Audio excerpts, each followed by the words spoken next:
আসসালামু আলাইকুম সবাইকে। আশা করি সবাই ভালো আছেন। আলহামদুলিল্লাহ আমি ভালো আছি।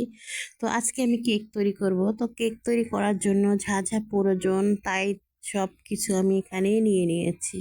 তো দেখে অবশ্যই বুঝে গেছেন যে কেক তৈরি করতে কি কি লাগতেছে। তো সবই মুখে না বলে দেখিয়ে দিচ্ছি, কারণ হচ্ছে অত তাড়াতাড়ি আর দ্রুত সব কিছুর নাম বলতে বলতে অনেকজনে গুলিয়ে ফেলে। তা আমি যেন না গুলে যাই, এজন্য আপনাদেরকে সুন্দর করে দেখিয়ে দিলাম।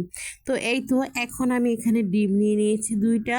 তো ডিমের সঙ্গে 1 কাপ চিনি দিয়ে দেবো আমি এখানে। তো 1 কাপ চিনি এনাফ, আর বেশি দিতে হবে না। এর থেকে বেশি মিষ্টি করলে সে জিনিসটা ভালো লাগবে না খেতে। তারপরে তো একটা লম্বা চামিচ দিয়ে আমি সুন্দর করে এটাকে ফেটিয়ে নিচ্ছি। আসলে এখানে অন্য কিছু দিলেও হতো, তা আমি মনে করলাম যে চামচটা দিলেও কাজ হয়ে যাবে। সব সময় সব জিনিসে থাকতে হবে এটা কোনো মানে নেই। যার কাছে নাই তাদের কথাই আমি ভেবে এই কাজটা করেছি, যে আমি কিছু হালকা জিনিস দিয়ে আজকে তৈরি করে দেখাবো। অনেকজনই মেজারমেন্ট কাপ ছাড়া কেক তৈরি করতে পারে না। আসলেই যে রাঁধতে জানে সে বাঁধতেও জানে চুল, এটা তো বাস্তব, সবাই জানে। তো আমি অবশ্য ওটাই মনে করে আজকে আপনাদেরকে এইটা দেখিয়ে দিচ্ছি। তার কারণ হচ্ছে চামিচ দিয়ে মেপে দেওয়া, মেজারমেন্ট কাপ দিয়ে মাপা, এটা হচ্ছে একটা স্টাইল। মানুষ স্টাইল দেখায়, আর সবার ঘরে কিন্তু এগুলা থাকেও না। তার জন্য আজকে আমি এভাবেই দেখিয়ে দিচ্ছি আপনাদেরকে যে চামচ ছাড়াও কিন্তু কাজ হয়ে যায়। এই যে এত জিনিস এতভাবে তৈরি করতেছি, মানুষ এতভাবে এত জিনিস তৈরি করতেছে, হয়তো কেউ লাভ কেউ লস এরকম একটা ব্যাপার।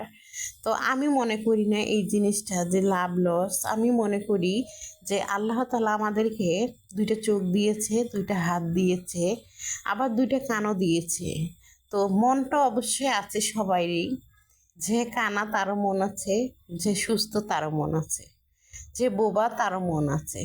আসলে আমরা মন দিয়ে যদি কাজ করি সব কাজই কিন্তু সুন্দর হবে, ভালো হবে। আর আমাদের চোখ আছে, সবসময় যে মানুষ বলে দেবে ওটা না, দেখে দেখে আমরা কিছু শিখতে পারবো।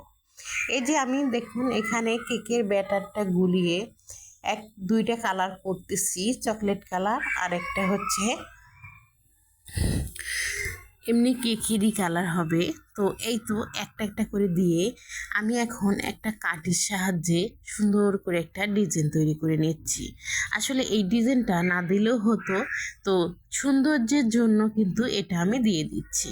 তো জানি না কার কাছে কেমন লাগবে, তো আমার কাছে খুবই ভালো লাগলো। আর আমার ছেলে মেয়ের তো অনেক পছন্দ।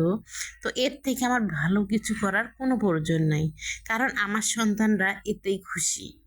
হতে পারে একটা কেক আমি কিনতাম বাজার থেকে 700 কিংবা 800 টাকা, 1000 টাকা দিয়ে, কিন্তু ওটার থেকে এটা তৈরি করে দিয়েছি কোনো অংশেই কম না। অনেক মজা হতে পারে, ক্রিম দেইনি, কিন্তু এই যে দেখুন আমি কেকটা তৈরি করেছি, 2 দিকে অনেক সুন্দর হয়েছে, অনেক সফট হয়েছে, খেতে অনেক মজা হয়েছে। আর ওগুলো হচ্ছে বেকারির থেকে কেনা, অনেক ক্রিম দেয়, ওগুলো দিয়ে তৈরি করে আপনাদের খাওয়ায়, হতে পারে বাচ্চাদের প্রবলেম হতে পারে। এই যে কেকটা আমি কাটতেছি দেখুন, অনেক আস্তেই করে কাটলাম, খুব সুন্দরভাবে কেটে গেল। তো এই তো আমরা ঘরে যদি এভাবে 2টা ডিম দিয়ে 3টে ডিম দিয়ে তৈরি করে খাওয়াই, বাচ্চাদেরও তৃপ্তি হবে, কোনো অসুখ বিসুখ হবে না। তো জানি না কার কাছে কেমন লাগলো আমার কথা, আমার কাজটা। তো যদি ভালো খারাপ লাগে অবশ্যই কমেন্টে জানাবেন আমাকে। আমি আশা করি যে খুব ভালো